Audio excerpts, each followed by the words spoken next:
প্রিয় বন্ধুরা, কেমন আছো তোমরা সবাই? এসএসসি এক্সাম সিরিজের ইংলিশ সেকেন্ড পেপারের আজকের আলোচনায় আমাদের বিষয় হচ্ছে রাইট ফর্ম অফ ভার্বস।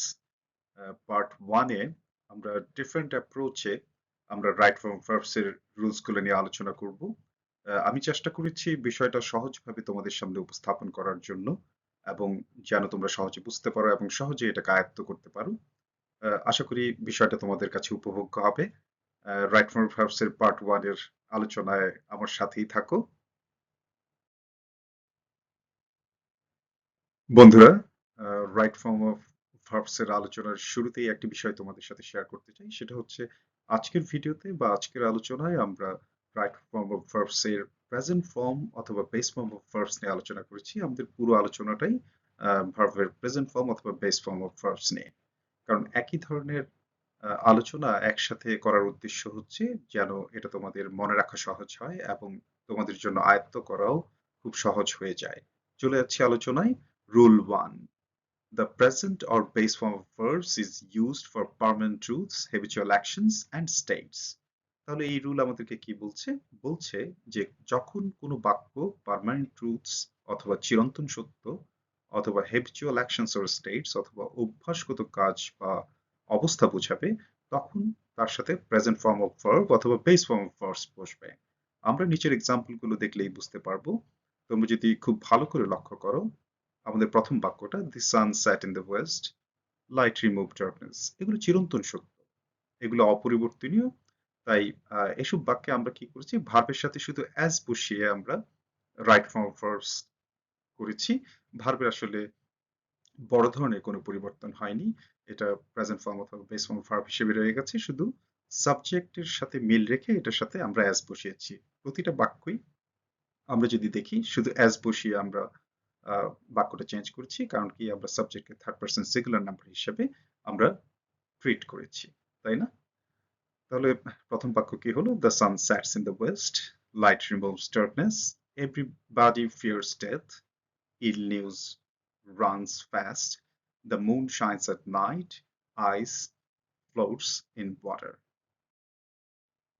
বন্ধুরা, রুল ওয়ান আলোচনার এই অংশে আমি একটা বিশেষ নিয়ম আলোচনা করেছি, সেটা হচ্ছে কোনো বাক্যে যদি দা প্লাস অ্যাডজেক্টিভ ফর্ম থাকে, তাহলে দা প্লাস অ্যাডজেক্টিভ সাধারণত প্লুরাল নাউন হিসেবে কাজ করে এবং সেটা প্লুরাল ভার্ব নেয়।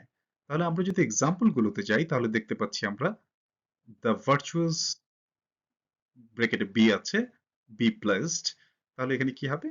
দা প্লাস ভার্চুয়াস, তার মানে দা প্লাস অ্যাডজেক্টিভ ফর্ম, যেটা প্লুরাল নাউন হবে, তাহলে প্লুরাল নাউন হলে সেটা প্লুরাল ভার্ব নেবে, তাহলে সেটা হবে আর। The virtuous are placed. একই নিয়ম প্রযোজ্য পরের বাক্যগুলোর সাথে। দ্য পায়াস, ধার্মিকেরা, ধার্মিকেরা সুখী, the pious are happy. The poor are born to suffer, এবং হচ্ছে the rich are not always happy. আশা করি তোমরা বুঝতে পেরেছো। চলে যাচ্ছি আমরা পরবর্তী আলোচনায়। বন্ধুরা, আমাদের পরবর্তী আলোচনা হচ্ছে rule two: the present or base form of verbs is used with the following adverbs. সেই অ্যাডভার্ব গুলো কি? always, daily, regularly, often, frequently, sometimes, usually, normally, generally, ordinarily, occasionally, rarely, seldom, never. তাহলে আমরা দেখতে পাচ্ছি যে নিচের যে অ্যাডভার্ব গুলো আছে, সেই অ্যাডভার্ব গুলোর সাথে আমরা বলছি যে ভার্বের প্রেজেন্ট অথবা বেস ফর্ম অফ ভার্বস বসে।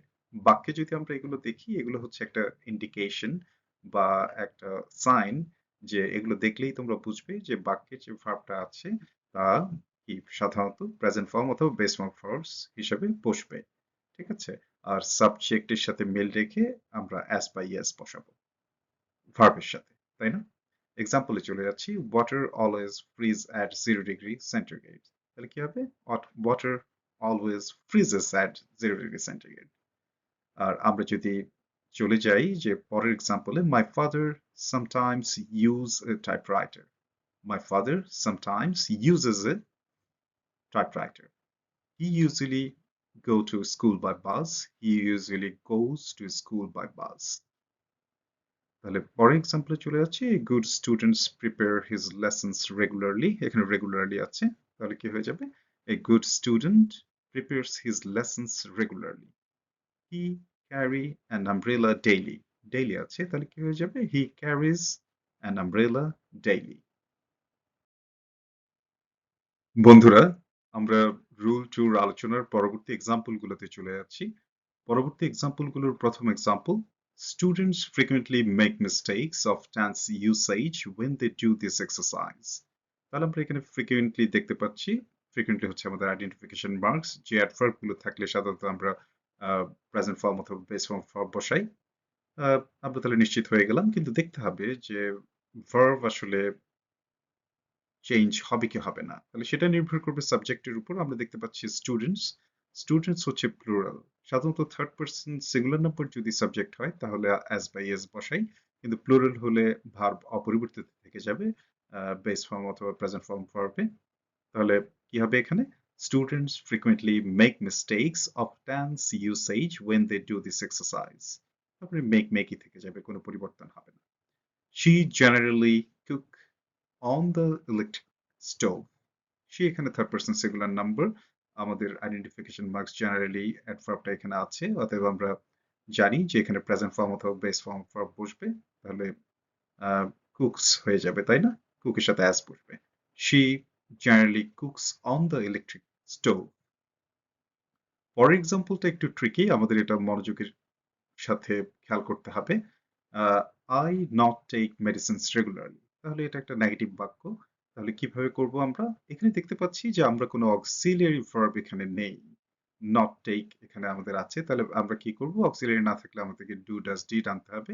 কিন্তু আই এর সাথে এখানে ডাজ বসার কোনো সম্ভাবনা নেই। আর যেহেতু বাক্যটা সাথে রেগুলারলি আছে, তাহলে আমরা জানি যে এটা প্রেজেন্ট ফর্ম অথবা বেস ফর্ম ফার্স্ট বসবে। তাহলে ডিড বসার কোনো সুযোগ নেই, তাহলে আয়ের সাথে ডু বসবে। তাহলে কি হবে? I do not take medicines regularly. আশা করি তোমরা বুঝতে পেরেছো। পরের বাক্যে চলে যাচ্ছি। Normally no one want to eat same dish all the time. তাহলে কি হচ্ছে? নর্মালি আছে, আমরা দেখতে পাচ্ছি। হ্যাঁ, নো ওয়ান, হ্যাঁ, তাহলে অ্যাজ বাই অ্যাজ বসবে। তাহলে আমরা জানি যে ওয়ান্টস এর সাথে অ্যাজ বসে। Normally no one wants to eat same dish all the time. চলে যাচ্ছি পরবর্তী আলোচনা।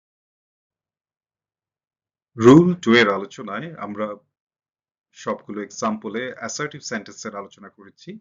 আমরা কোনো ইন্টারোগেটিভ সেন্টেন্স থাকলে রাইট ফর্ম অফ ভার্বস কিভাবে পরিবর্তিত হয় সে আলোচনা আমরা আসলে করিনি। এখানে আমরা দুটো এক্সাম্পলের মাধ্যমে আসলে আমরা বিষয়টা পরিষ্কার করার চেষ্টা করব যে ইন্টারোগেটিভ সেন্টেন্স যদি পরীক্ষায় থাকে তাহলে আমরা কিভাবে আসলে সেটাকে পরিবর্তন করার চেষ্টা করব।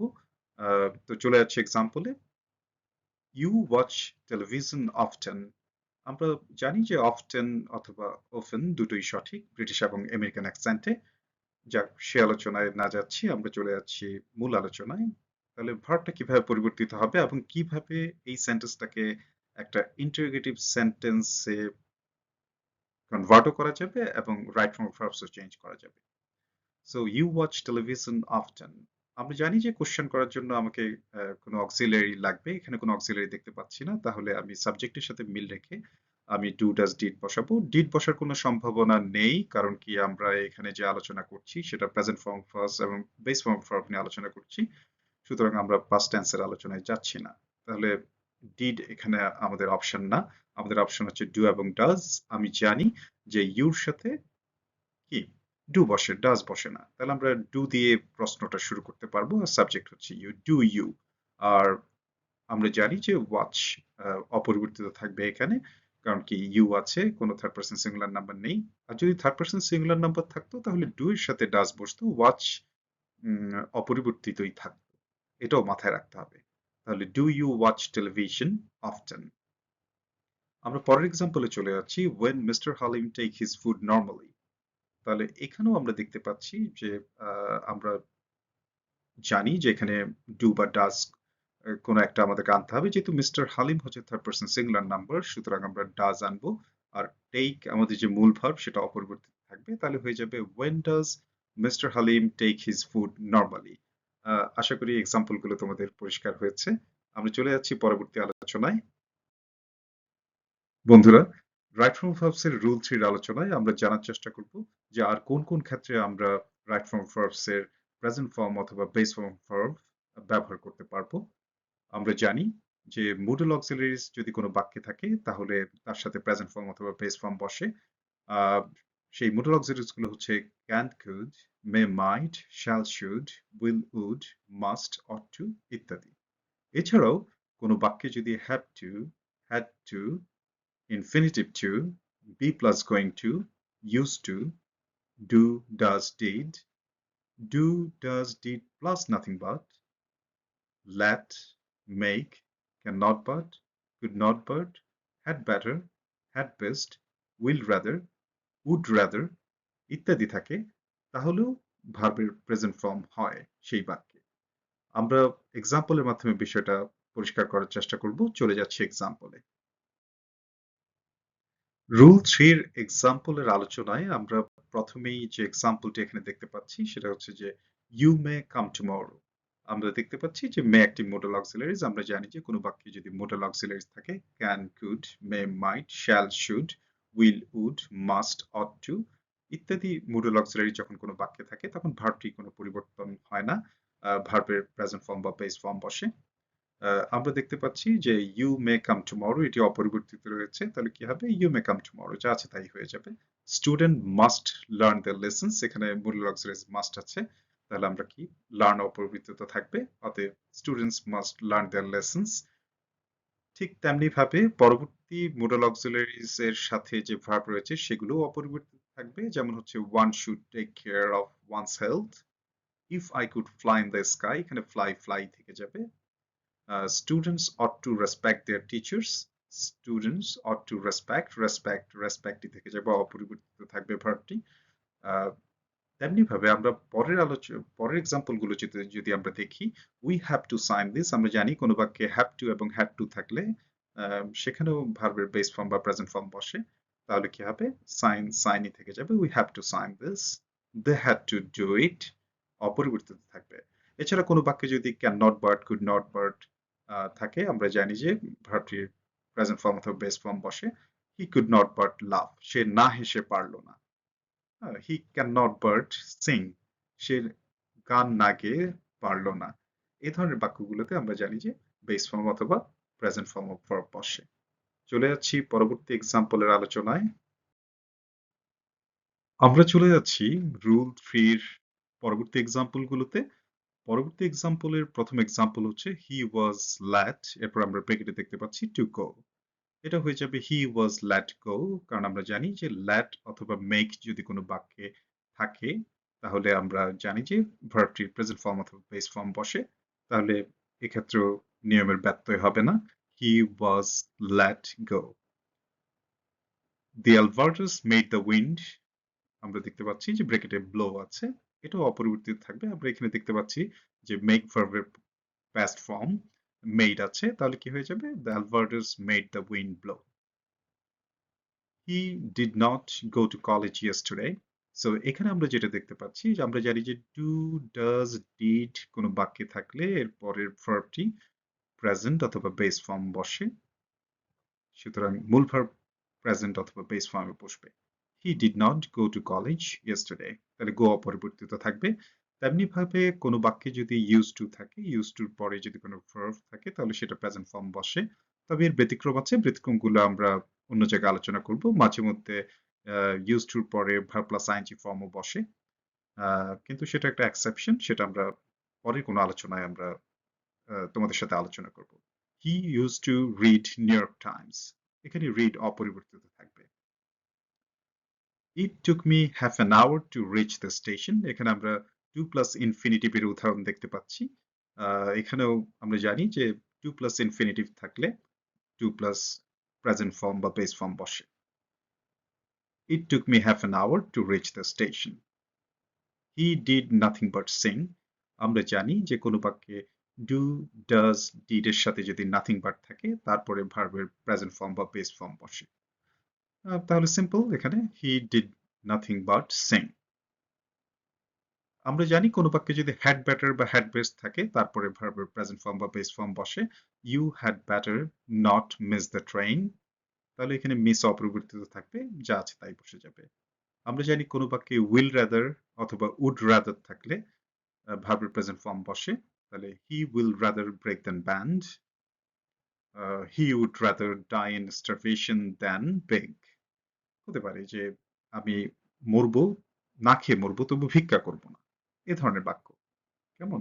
হি will rather break than bend, আমি ভাঙবো তবু মচকাবো না। এই ধরনের বাক্য আমরা দেখতে পাচ্ছি উইল রাদার উড রাদার থাকলে ভার্বের প্রেজেন্ট ফর্ম বা বেস ফর্ম বসে। They are going to open a new restaurant. আমরা জানি যে কোনো বাক্যে যদি গোয়িং টু থাকে তাহলে গোয়িং টুর পরের ভার্বটি প্রেজেন্ট ফর্ম বা বেস ফর্ম বসে।